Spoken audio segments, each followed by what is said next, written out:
Assalamualaikum warahmatullahi wabarakatuh. Perkenalkan, nama saya Salsabila Cynthia Kurniasari dari kelas 10 MIPA 8. Saya akan mempresentasikan mengenai logo serangga yang telah saya buat. Yang pertama, ada lipan. Lipan memiliki berbagai kelebihan, yaitu sebagai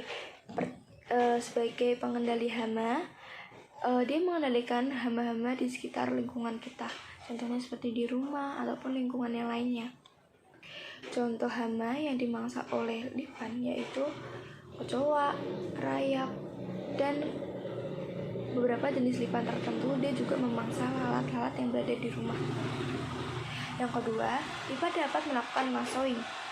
Lassoing yaitu teknik melompat dan melilit musuh menggunakan kakinya. Yang ketiga, dia berhasil mengembangkan pisah yang memiliki macam zat kimia dan dapat mengembangkan berburu dengan cara menyuntikannya. Untuk menyuntikannya, lipan mengontrol seberapa besar dosis tertentu yang disuntikan kepada musuhnya. Musuh-musuh yang biasanya disuntikan pisah oleh lipan yaitu mamalia dan beberapa jenis serangga kecil tertentu. Lipan juga dapat dibuat sebagai bubuk obat-obatan tradisional dan makanan atau kuliner yang biasanya terdapat pada daerah Tiongkok. Untuk kuliner sendiri, lipan harus diolah dengan baik. Apabila tidak diolah dengan baik, dapat mengandung banyak bakteri dan juga parasit di dalamnya.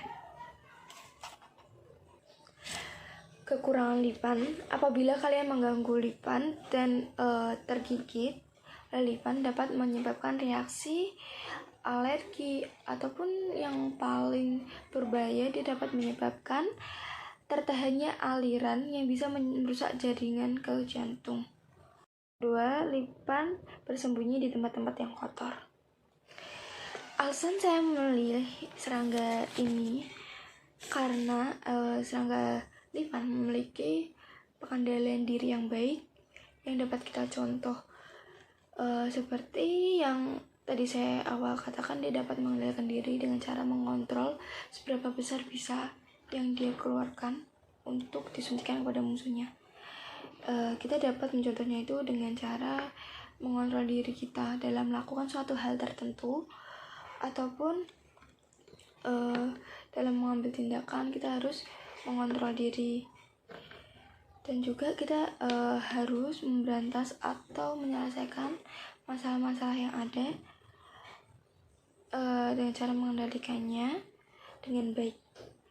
Esensi yang kita dapatkan dari hewan lipan ini yaitu kita harus bisa mengendalikan masalah yang ada dan menyelesaikan dengan cara mengkontrol setiap perbuatan kita, dan jangan pernah kita gegabah dalam melakukan sesuatu dan tidak melihat sesuatu itu dari covernya saja, karena sesuatu yang kedua, serangga ngengat. Serangga ngengat memiliki berbagai kelebihan. Yang pertama yaitu sebagai penyamar ulung.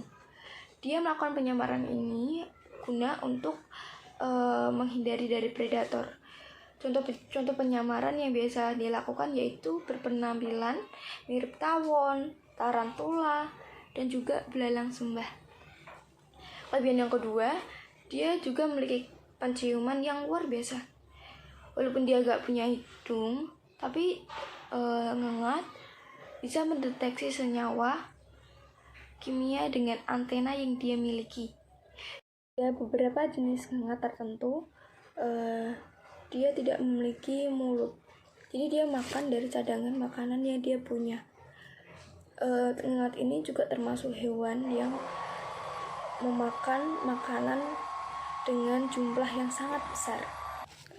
Kekurangan dari serangga ngengat ini yaitu apabila dia hinggap di atas pakaian, dia akan menyebabkan kerusakan yang tidak sedap untuk dipandang dan menyebabkan suatu kayak kotoran yang hinggap di atas pakaian yang telah dia hinggapi tersebut.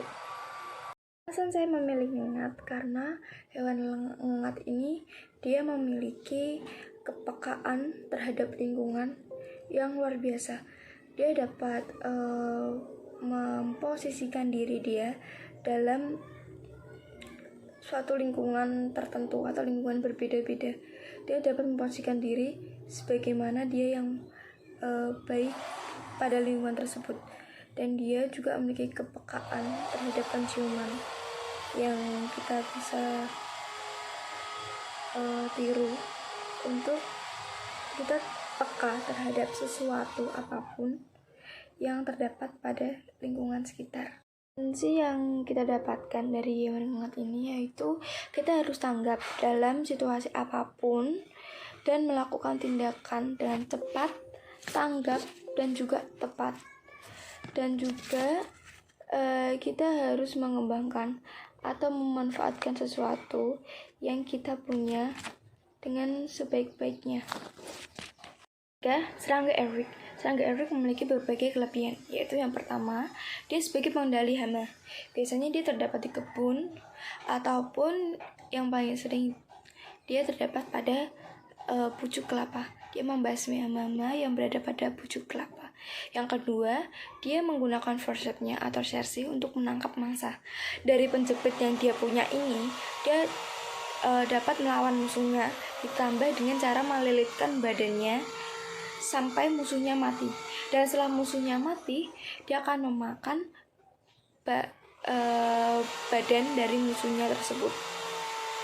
Yang ketiga, dia dapat menggunakan fungsi tubuhnya, 2 fungsi tubuh dalam satu waktu yang bersamaan, yaitu dia dapat tetap menggunakan forcepsnya untuk menangkap hama-hama yang berada di sekitarnya, tetapi dia juga sambil memakan musuh yang sebelumnya telah dia musnahkan atau dia kalahkan. Contoh kekurangan dari Eric ini yaitu apabila dia terdapat di rumah, biasanya dia dapat memakan berbagai jenis-jenis tertentu, dedaunan pada tanaman dan juga kayu, yang sehingga bisa menyebabkan kerusakan. Kenapa saya memilih hewan Eric ini? Karena dari hewan Eric ini kita dapat mencontoh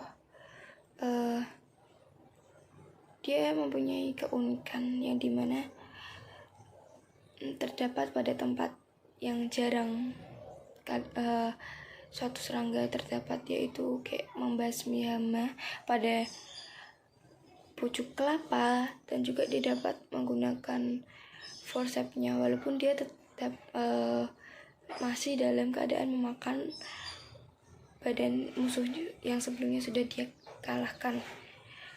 Esensi yang kita dapatkan dari hewan Eric ini, pertama, kita tuh harus melakukan atau membagi pikiran atau fokus kita terhadap satu hal dengan baik. Yang kedua, harus peka atau tanggap terhadap sesuatu yang berada di sekitar lingkungan kita. Yang ketiga, kita harus menyelesaikan sesuatu dengan benar-benar sampai selesai, supaya tidak menimbulkan suatu masalah atau bahaya yang akan datang kembali. Sekian presentasi dari saya. Terima kasih. Wassalamualaikum warahmatullahi wabarakatuh.